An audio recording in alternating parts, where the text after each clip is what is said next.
only the white Western European can be a true American too, because for most of America's history, actually, you had to be a white American.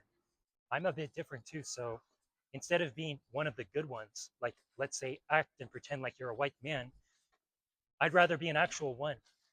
Why should I have to change these things just to be taken as, oh, more American, this, that?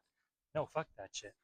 A lot of times too, people like to portray America like it's this most welcoming place on planet Earth, that somehow they're a country in which anyone can go and they're automatically American if they speak English. This is 100% false, totally false narrative.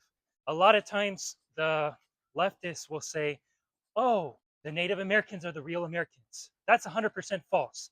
The Native Americans, they had their own tribes, they had their own culture, they had their own language. They never viewed themselves as Americans. They didn't even understand the concept of America. To them, it was just planet Earth. When the Americans came, they called themselves Americans. You could only be American if you were white. You look at the law from 1790 as well. It's only available for white Americans and whites only. That's another thing too, because even if you take away all of the colored people and the colored people, whites will eventually start infighting within themselves. Are you white enough? No, you're not white enough. No, you're Russian. Of course, they'll be like, oh, that person looks so strange. They have a different facial structure. The Russians, let's get them. That's the way they'll view things eventually.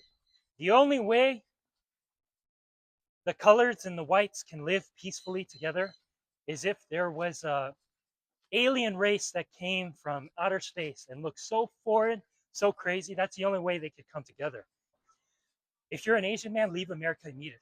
Leave America immediately, because you're always going to be looked down upon, whether that be in masculine frame, whether that be in politics, whether that be in Hollywood. The thing is there's been so many anti-Asian campaigns specifically targeting Asians and their masculinity, especially in the West and Hollywood, for over 100 years now. You cannot erase that within 10 years, 100 years of propaganda. It is still inside of them in the Western countries. If an Asian man, let's say, goes to Russia, for example, they don't have that same propaganda going on.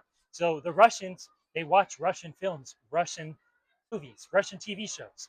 And if they watch anything that has to do with Asian people, they watch it from a first party basis. And it comes straight from the source. Let's say China, Japan, Korea, different places like that.